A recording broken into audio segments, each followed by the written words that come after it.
Ava Kunja Vihari Jaya Radha Madhava Kunja Vihari Gopi Jana Vallabha Girivardhari Jaya Gopi Jana Vallabha Girivardhari Yasoda Nandana Brajajana Ranjana Yasodana Dana Brajajana Ranjana Yamuna Tira Banachari Yamuna Tira Banachari Jayarad Amadava Kunjaviha Ori Jayarad Amadava Kunjavihari Gopi Jana Vallabha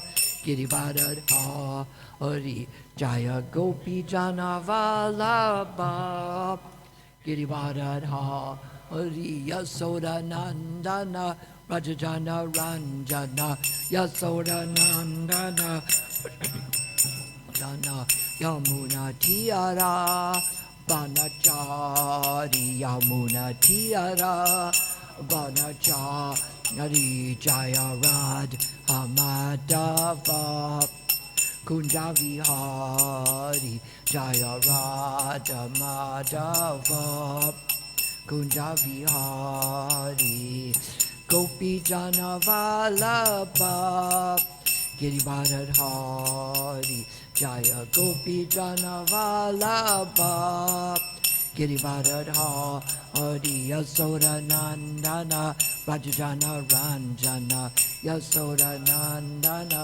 Brajajana Ranjana Yamuna Tira Banachari Yamuna Tira Banachari Om Namo Bhagavate Vasudevaya Om Namo Bhagavate Vasudevaya Om Namo Bhagavate Vasudevaya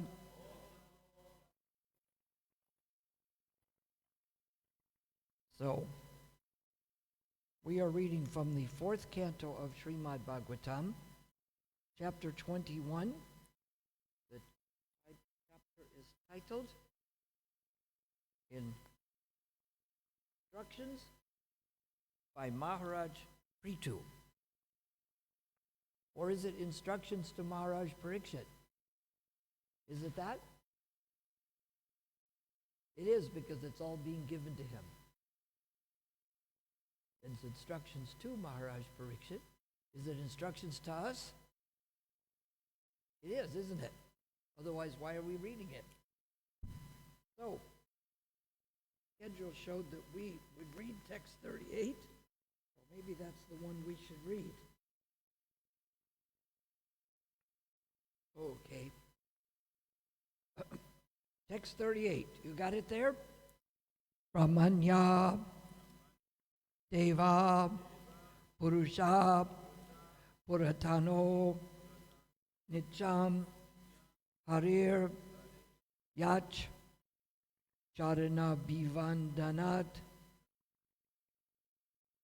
Avapa Lakshmim Anapainam Yatso Jagat Pavitram Cha Mahatmanagrani Brahmanya Deva Purusha Puratano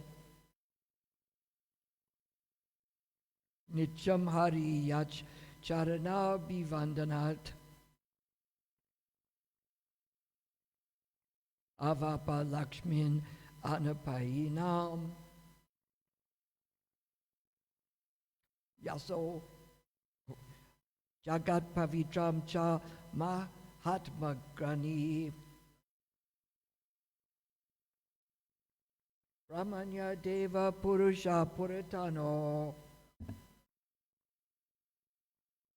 Nityam Hari Yach Charana Bivandanad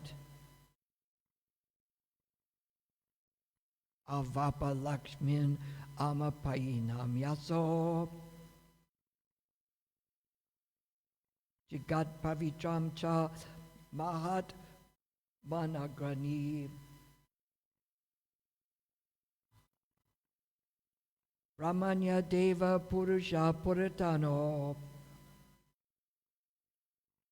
Nityam Hari Yacharana Bivandanad Avapa Lakshmin Anapai Inam Yaso Jagat Pavitram Cha Mahat Managrani. Repeat.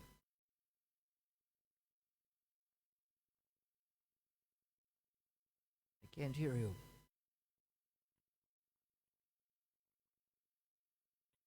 Brahmanya Deva Purusha Puratano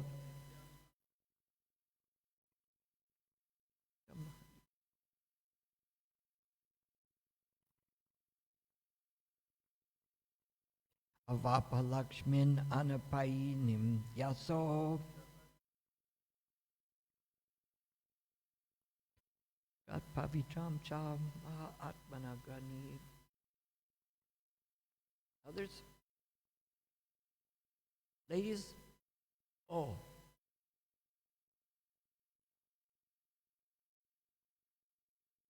No ladies? Okay.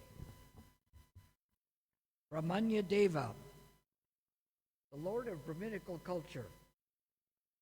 Purusha, the Supreme Personality. Puratana, the oldest. Nitram, eternal. Hari, the personality of Godhead. Yat, whose? Charana, lotus feet. Abhivandanat, by means of worshiping. Avapa, obtained. Lakshmin, opulences. Anapayinim, perpetually. Yasa, reputation. Jagat, universal. Pavitram, purified. Cha, also. Mahat, great. Tama, supreme. Agrani, the foremost. Translation: the Supreme Personality of Godhead, the ancient, eternal Godhead, who is foremost among all great personalities, obtained the opulence of his staunch reputation, which purifies the entire universe by worshiping the lotus feet of those Brahmanas and Vaishnavas. Purport by His Divine Grace, A.C. Bhaktivedanta Swami Srila Prabhupada. The Supreme Person is described herein as Brahmanya Deva. Brahmanya refers to the Brahmanas, the Vaishnavas, or the Brahminical culture, and Deva means worshipful Lord. Therefore, unless one is on the transcendental platform of being a Vaishnav, or on the highest platform of material goodness as a Brahmana, he cannot appreciate the Supreme Personality of Godhead. In the lower stages of ignorance and passion, it is difficult to appreciate or understand the Supreme Lord. Therefore, the Lord is described herein as the worshipable deity for persons in Brahminical and Vaishnav culture. Namo Brahmanya Devaya, Go Brahmanya Hitaya Cha, Jagat Hitaya Krishnaya, Govindaya Namo Namaha. Vishnu Purana 1:1965. Lord Krishna, the Supreme Personality of Godhead, is the prime protector of Brahminical culture and the cow. Without knowing and respecting these, one cannot realize the science of God. And without this knowledge, any welfare activities or humanitarian propaganda cannot be successful. The Lord is Purusha, or the supreme enjoyer. Not only is he the enjoyer when he appears as a manifested incarnation, but he is the enjoyer since time immemorial, from the very beginning, Puratanaha, and eternally, Nityam.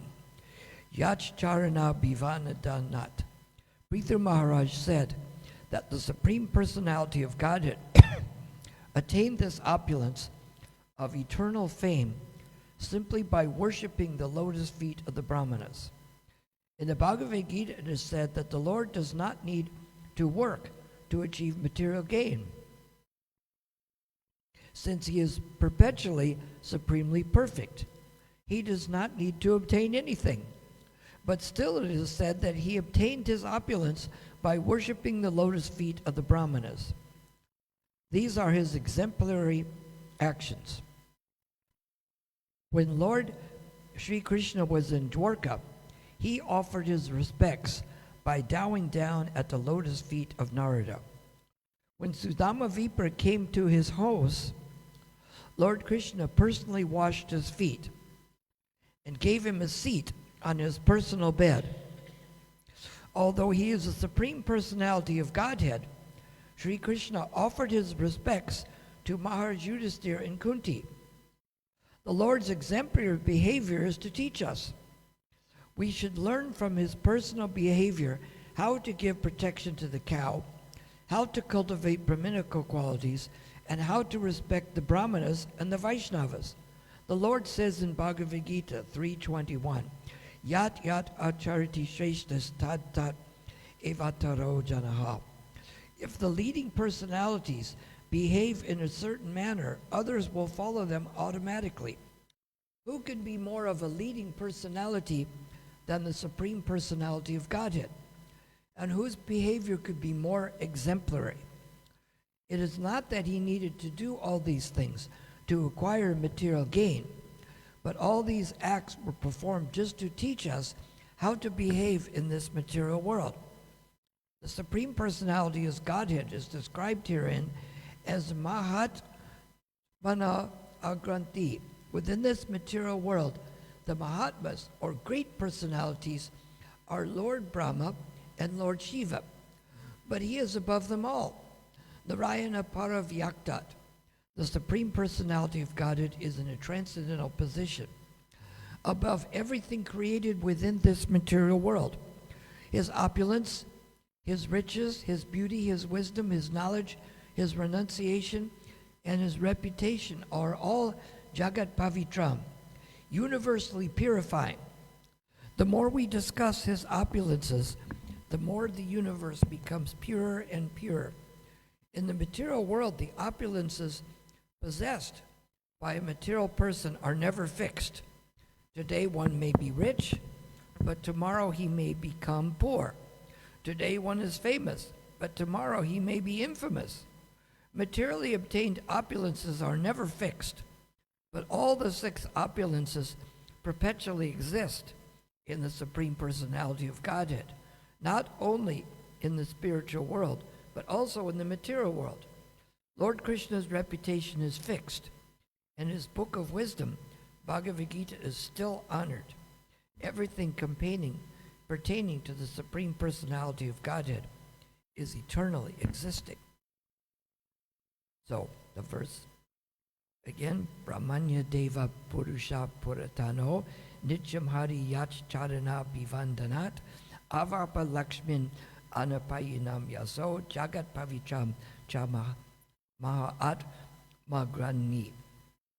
The Supreme Personality of Godhead, the ancient eternal Godhead, who is foremost among all great personalities, obtained the opulence of his staunch reputation, which purifies the entire universe by worshiping the lotus feet of those Brahmanas and Vaishnavas. It's talking about Sudama Vipra in Dwarka. Now, this seems like kind of a fantasy that in Dwarka that there were big palaces there. Can we go to see those palaces? How do we get there? Is there tours available now? Are there? What's that? There's submarine tours available. Someone asked me, will you be able to see all of Krishna's 16,000 palaces? I don't think it's that extensive a tour, but there is. They have discovered them there. You can't see them so much from the sky because the water is very turbulent. But in the submarine, they have some pictures of that. You look on the internet, tours of Dwarka, and the submarine will go there and show you the different palaces that they figure are around 5,000 years old. So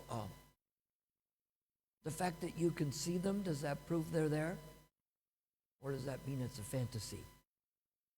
Like if I said when I first came here that I didn't believe they really built a temple because I can't see it from America, but if I come here and see it, now is it a little hard to deny it? Is it? Or should I say I see it, but I still don't believe it? So the same way, Krishna's Dwarka can be seen now in a submarine, and Krishna can also be seen if we get the senses. We may lack the proper senses ourselves to go underwater, but with the help of a submarine, we can see the Dwarka. So Krishna can spiritualize our senses. Just like if someone gets a little older, it may be harder to read the pages in a book, or the distance vision may be difficult. So if it's harder to read the pages in a book, I can't read them. Or with the help of a transparent medium, can I read the words? It looks like it, because now they're kind of difficult to read, but with the help of glasses. So with the help of the spiritual vision, we can see these things. So it says in here, the verse, that the Supreme Personality of Godhead, the ancient eternal Godhead. So he's ancient. This means he is old. Do they have paintings of God as an old person? Do they? Who says yes? Gopal? Raj? Do they have painting of God depicted as an old person? Yes or no? What do you think?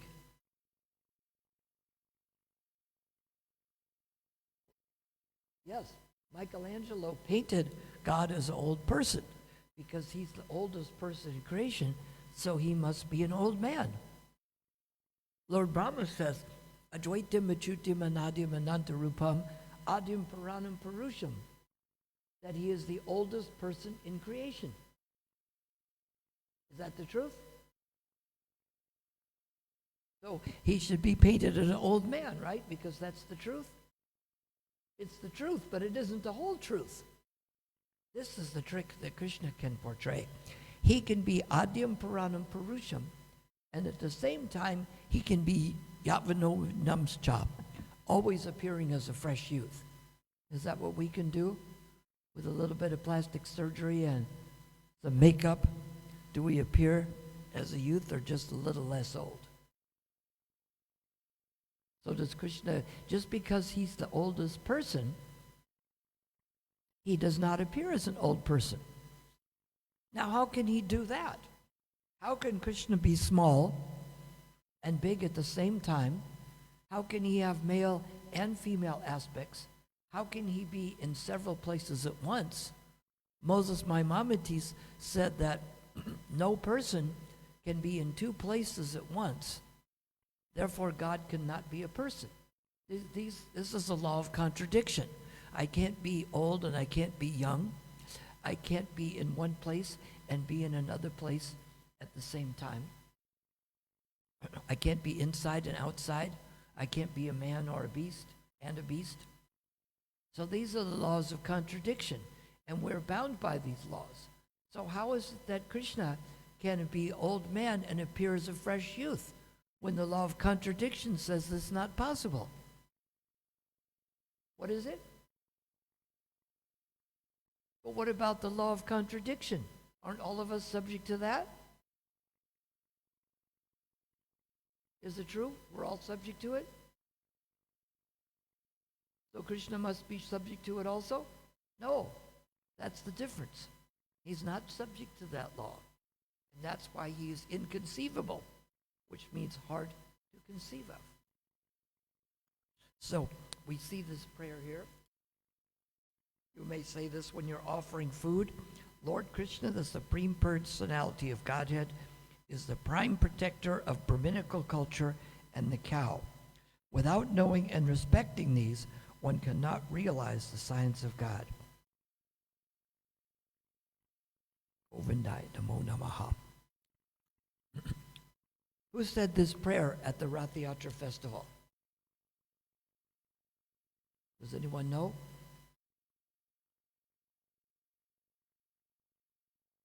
Sachinanda must know. Who said this prayer in front of Lord Jagannath? Namo Brahmanya Devaya Go Brahmanya Taicha Jagatitaya Krishnaya Govindaya Namo Namaha. Who?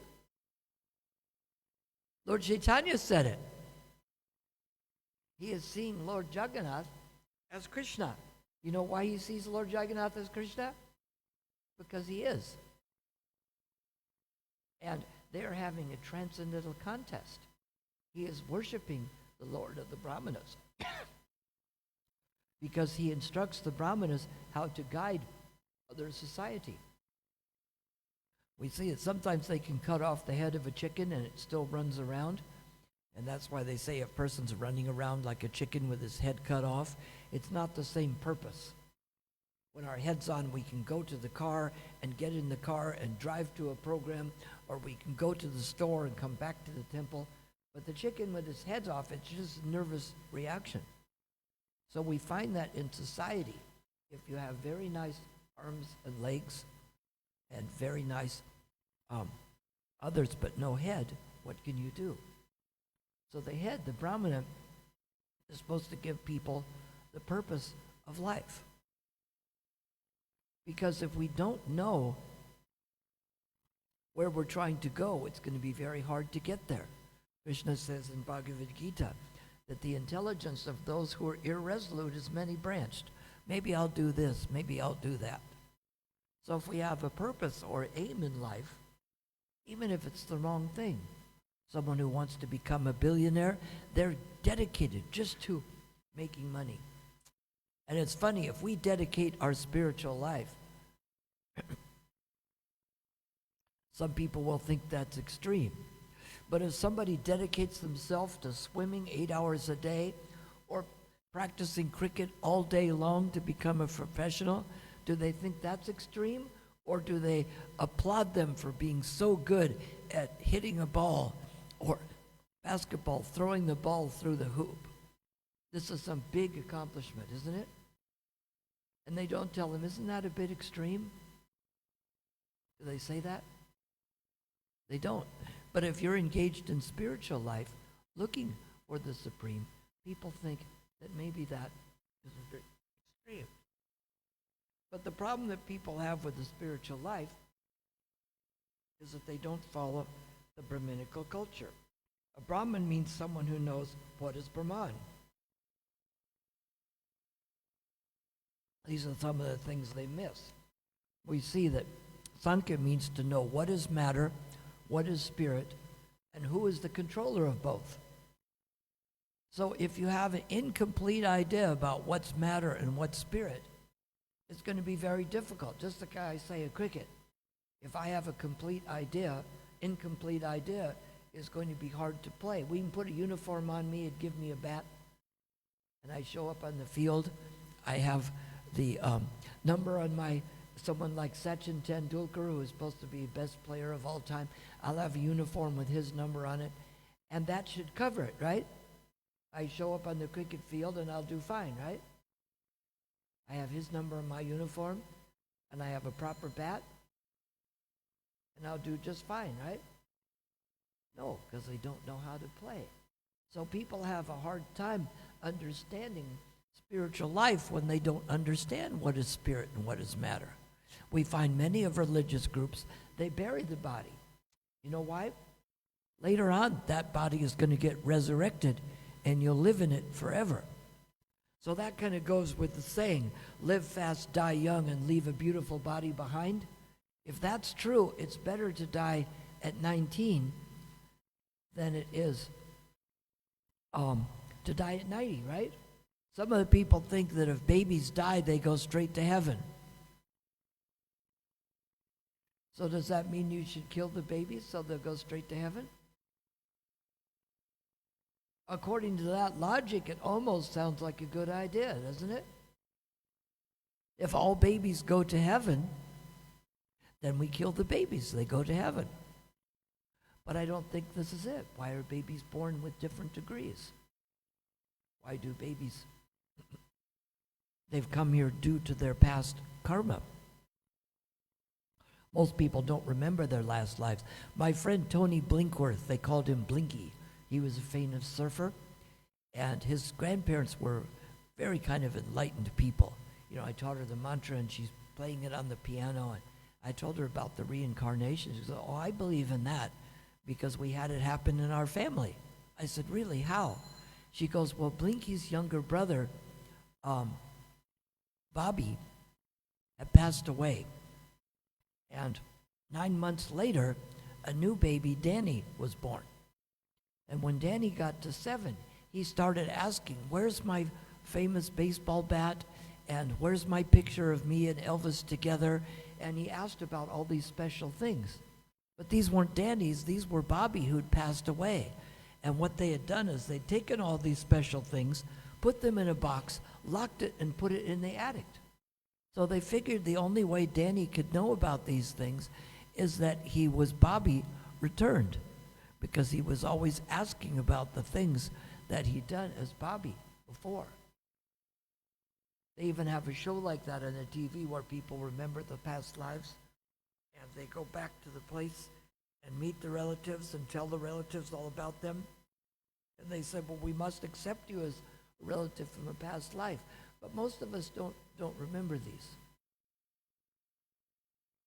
But they're there.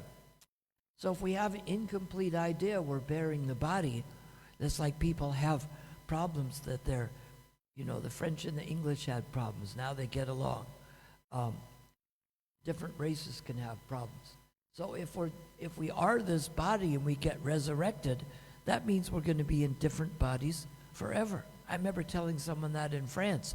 It's not like the people in the different countries that the spirit soul will be. Oh, they said yes, because the Catholics are in France and the Lutherans are in Germany, and the Greeks are the Greek Orthodox. And so because of that, they will always be that. The Jewish people say that the Jewish soul is different than the other souls. So the Jews should not marry the non-Jews because the Jews are the chosen people. And then they have, who's one of the most famous Jews that you would know? Who? What was Jesus Christ? Was he a Christian or a Jew? And that's why the Christian people follow the Jewish religion? They do? All the ceremonies they do, like Passover and all that, it's all completely different. They don't do anything like the Jewish church does. They don't celebrate the Passover. They celebrate Christmas on December 25th. But Jesus was born in April. So if we're going to follow, we need to follow the process that's given by Maharaj Prithu, and particularly by Lord Chaitanya in this age. And we see the main thing people forget that goes along with thinking that they're the body. Prabhupada says the peace formula is that if we remember that God is a supreme controller, God is a supreme friend, and God is a supreme controller, supreme enjoyer, then we won't suffer in this world. Because these are the problems. We think we want to control everything. You know what country conquered more territory than any country ever? Does anyone know? Mongolia. Is Mongolia important today? Do the leaders of South Africa and Russia and America confer with Mongolia due to their power? or are they just living in tents herding goats? But they were the most powerful in the world in the 1200s. Now what are they? So, you can't be the supreme controller. Adolf Hitler was going to have a 1,000-year Reich. Did it even last 10 years? He said this in the 30s. By 1945, he was dead and it was over. So much for that idea. And people always tell you they're your friend. But who can be as good a friend as Krishna? Because here's the idea. If somebody is all powerful, but they're not all benevolent, now you're in trouble, right? Like a dictator, if they have lots of power, but they torture people, that's not so good. And what if they're all benevolent, but they have no power? But if Krishna is all benevolent, all loving, and at the same time all powerful, then that's the perfect connection. But people miss this. Even in other religions, they say, yes, I love God because I pray to him with a list of things that I want. Is this what bhakti is? We make a list of demands for God. Now who is the servant and who is the master? Even if Prabhupada writes this in his books, we see that people read this. A comedian, George Carlin, said, what is the use of being God if you don't know what to do until people pray to you with instructions? What's the use? If you're God, you should know what to do, right? Or do you wait for people to pray to you with instructions? And then what is God is supposed to be confused? He says when the shopkeeper is praying, please God, make sure my shop is locked so that no one gets in to steal something. And the thief is praying, please God, make sure the shop is unlocked so I can get in to steal something. And now God is confused with conflicting prayers? Is that the way God is? What's the use of being God if this is your position? Wouldn't God already know what to do? He's going to wait for people, oh, I better hurry up and pray to God with instructions about how to float the planet at 150 million kilometers from the sun. Because if I don't do that, it might get too close or too far away, right? Can you show me the mathematics that are necessary to keep the sun exactly where it is and rotating at 1,600 kilometers an hour? And I think its orbit is around the sun is about maybe 100,000 kilometers an hour. Can anybody show me the mathematical principle necessary to do that? Bilva Mangal, can you do that? Is there a mathematical principle that can be shown? There is one, isn't there? But can it be shown? Just like someone asked me, can you show me how Krishna manifests as all the cows and the cowherd boys? Is that possible to explain? Krishna explained it to someone. Who did he explain it to? Who would be able to understand that? Sachinanda would know that one.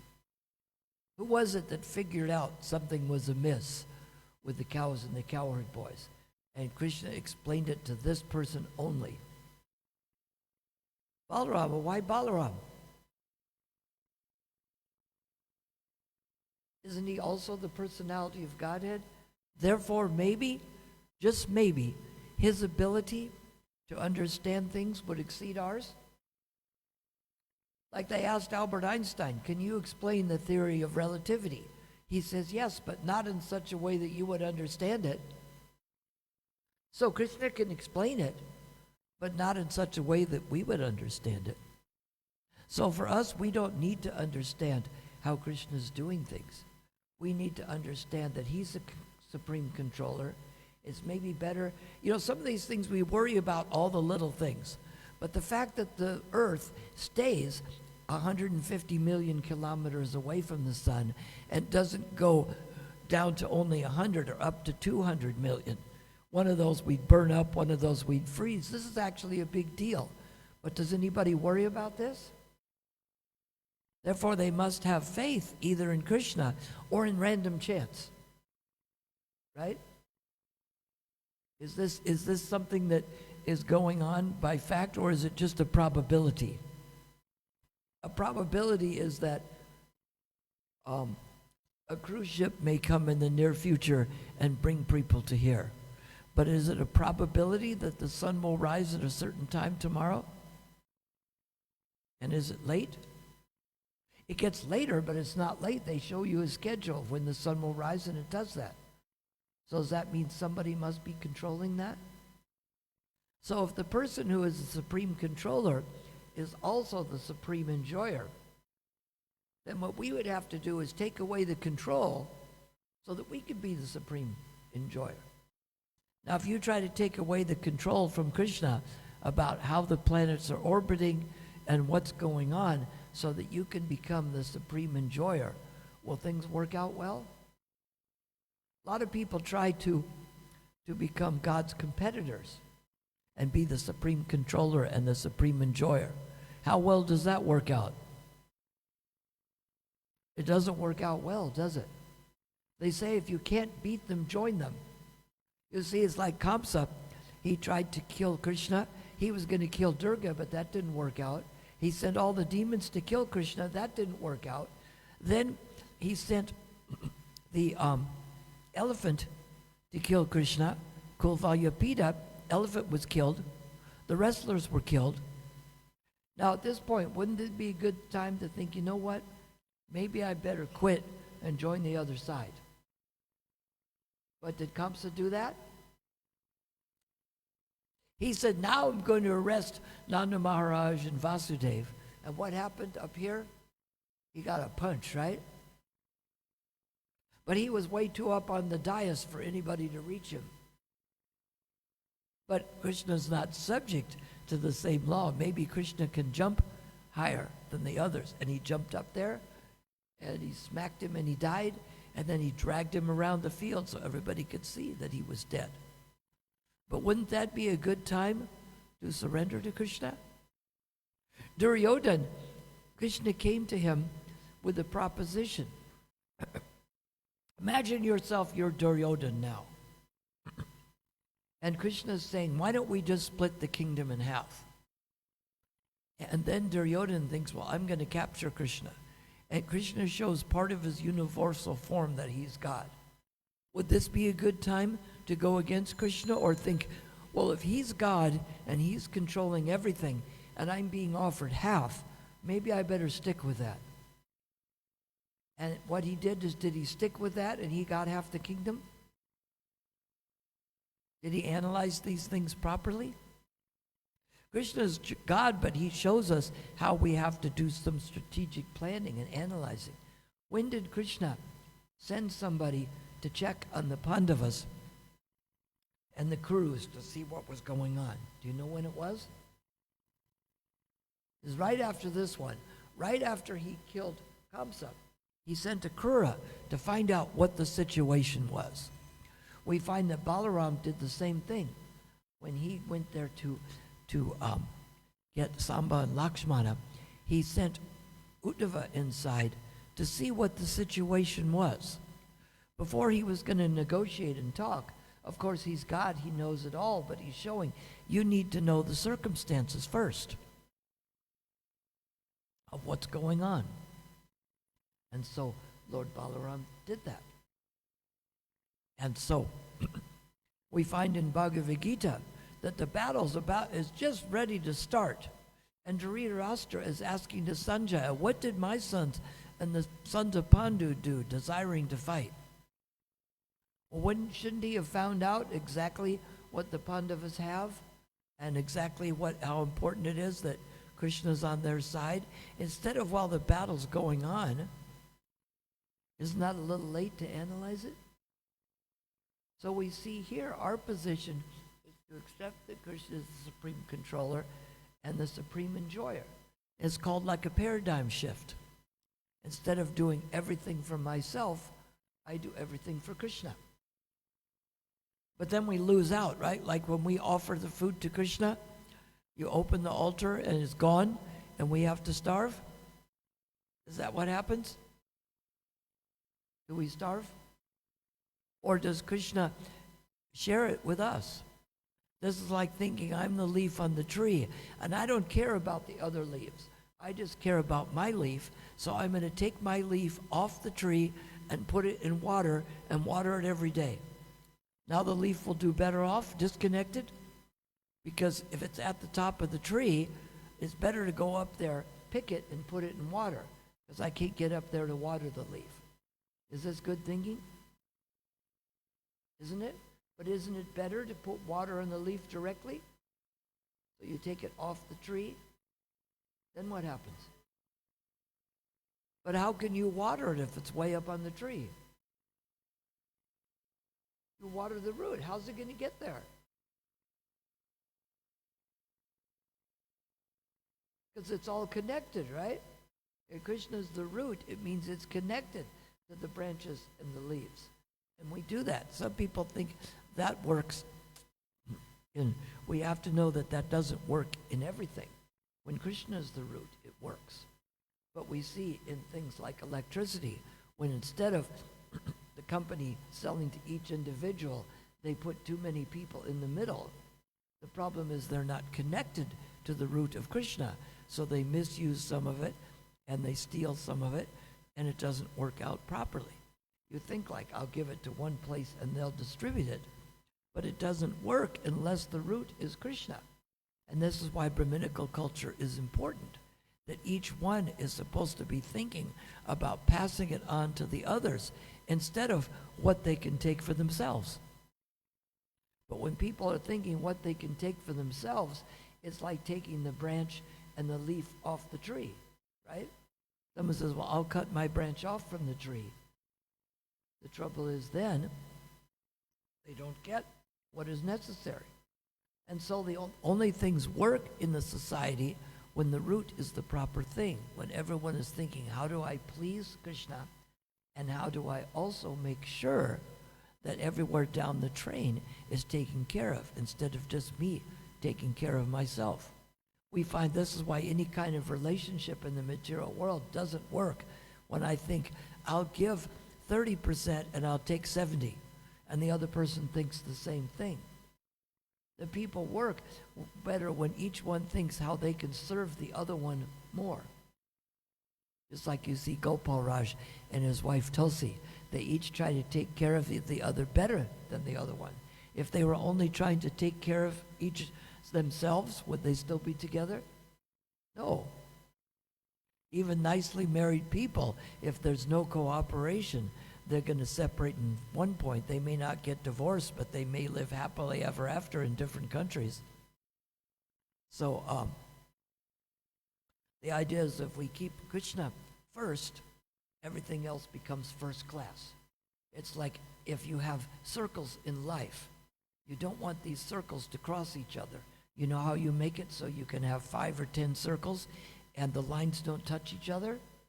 You have the one center. So if Krishna is the center, and our friends and our temple life and our family and our business all has Krishna as the center, then they're not going to object to each other. But if we're thinking, it's like in a car, all the wheels have to be going the same direction. You're driving down the road and you pull the wheels to the left, it's going to spin around and round, isn't it? So all the wheels have to be going the same direction. And this is what is by making Krishna the supreme enjoyer. We have to remember that. When it's a whole different lifestyle, when I think I'm the enjoyer and I need to enjoy, or Krishna's the enjoyer, how can I serve him? So are there any comments, corrections, chastisements, additions, subtractions? All right, we'll end there. Hare Krishna.